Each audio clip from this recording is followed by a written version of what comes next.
We're looking at number 3 from the antiderivative word problem worksheet.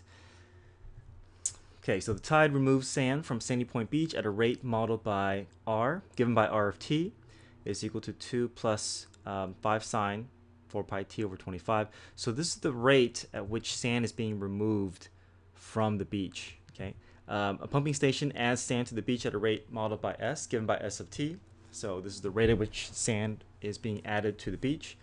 Both R and T and S of T have units of cubic yards per hour. So this is the rate at which sand is being removed per hour and the rate at which sand is being removed, added per hour. At time t equals 0, the beach contains 2,500 cubic yards of sand. Part A says, how much sand will the tide remove from the beach during the 6-hour period?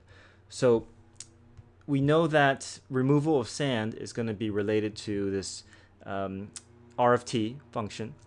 So if we want to find out the accumulation of that rate over the course of time, then we're going to be able to arrive at the total amount of sand being removed. So it'll simply be the definite integral from 0 to 6. So from 0 to 6 hours, and then accumulate the rate over the 6-hour period, and we're going to arrive at the total amount of sand being removed. Okay. Part B, write an expression for y of t, which represents the total number of cubic yards of sand on the beach at time t. So this is the formula that we can use to help us determine the total amount of sand on the beach. Total amount of sand is going to be the initial amount, whatever is given before amount of sand added or amount of sand removed. So the initial amount plus the accumulation of the rate of sand added minus the accumulation of the rate of sand removed. Okay, so y of t is equal to 2,500, which represents the total amount of sand on the beach at that moment in time, plus the definite integral from 0 to t of s of x. So this represents the amount of sand, the accumulation of the amount of sand added over this in this time period, minus the amount of sand removed, which is the integral from 0 to t of r of x dx. Okay, so this equation represents how much sand there is at any given moment in time. So then part B says, part C, says, find the rate at which the total amount of sand is changing at time t equals 4.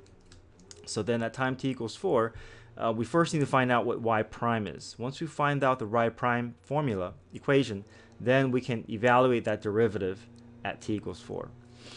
So y prime is simply the derivative of each of these portions, each of these parts of y of t. So the derivative of 2,500 just drops out. The derivative of integral of s of x we can apply using second theorem, which will just become s of t, because derivative and integral notation will just cancel out. And then the derivative of the integral of r of x is simply going to be just r of t. We just plug in the upper bound into the function and multiply by the upper bound's derivative.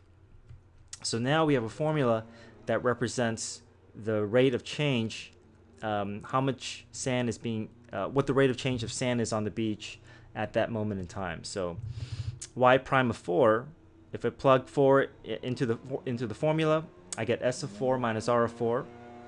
So s of 4 minus r of 4, we just plug this in our calculator, we get negative 1.908 cubic yards per hour. So this tells us that at this moment in time, at time t equals 4, the beach is going to be shrinking at a rate of negative 1.908 cubic yards per hour at that moment in time. Okay, part D.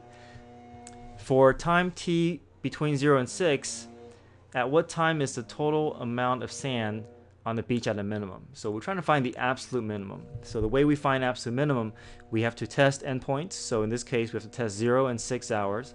And then we also have to test the critical point. Critical point is going to occur where a y prime is equal to 0. So then if we set y prime equal to 0, that's simply going to be y prime equals 0 would mean s of t minus r of t is equal to 0.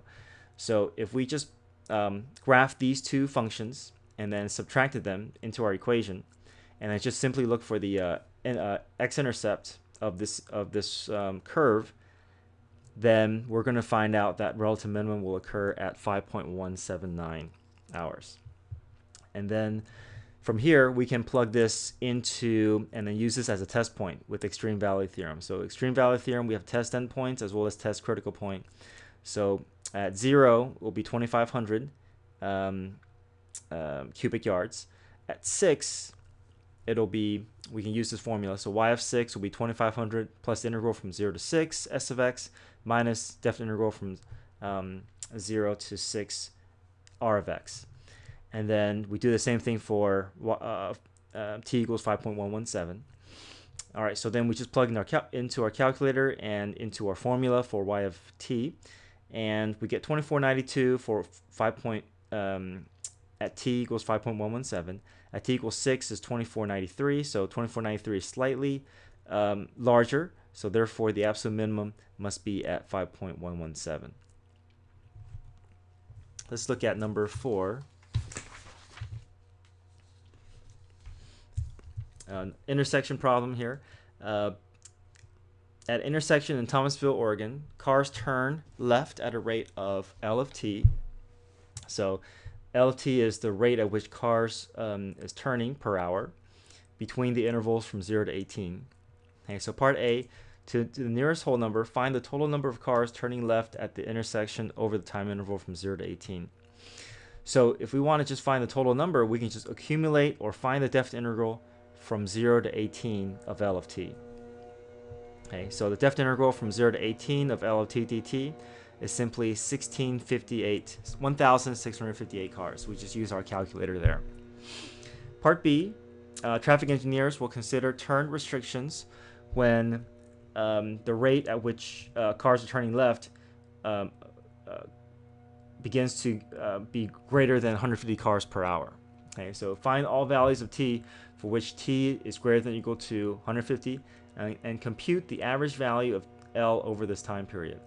So essentially we're trying to figure out for what time values will the traffic congestion reach a point where there's more than 150 cars per hour turning.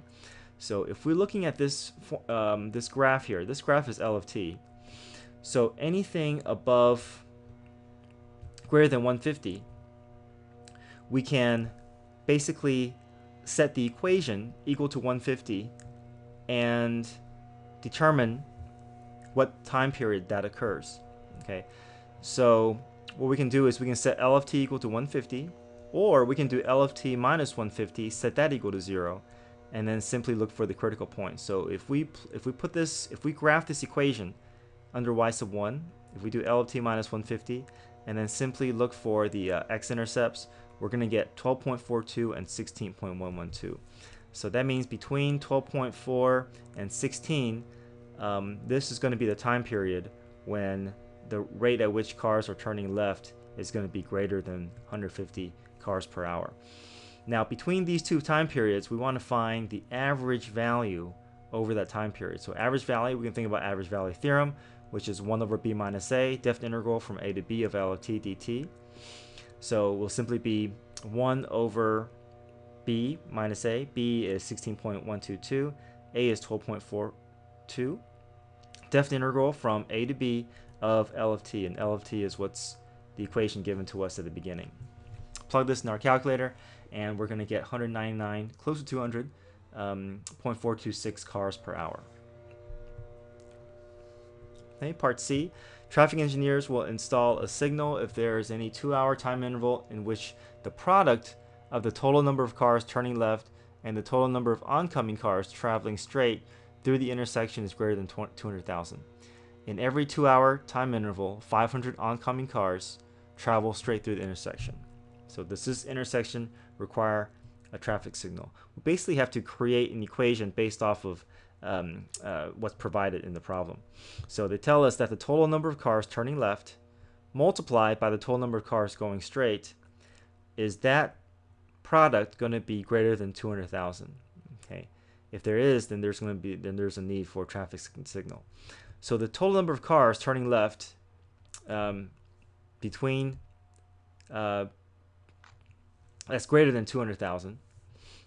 So that's, if we look at the graph and if we plug this in a calculator or look for the intersection, we're going to see that greater than 200,000 will occur between 13 and 15 hours. Okay, between 13 and 15. So then between 13 and 15, L of t dt, this will give us a total number of cars turning left at the moment in time when there is, this is going to be where the greatest traffic is going to be, between 13 and 15 hours. Okay, so then in that time period, we multiply that value by 500, and that's going to give us a value that's greater than 200,000. So because the total number of cars turning left multiplied by the total number of cars going straight will be greater than 200,000, we do know that there is a traffic signal required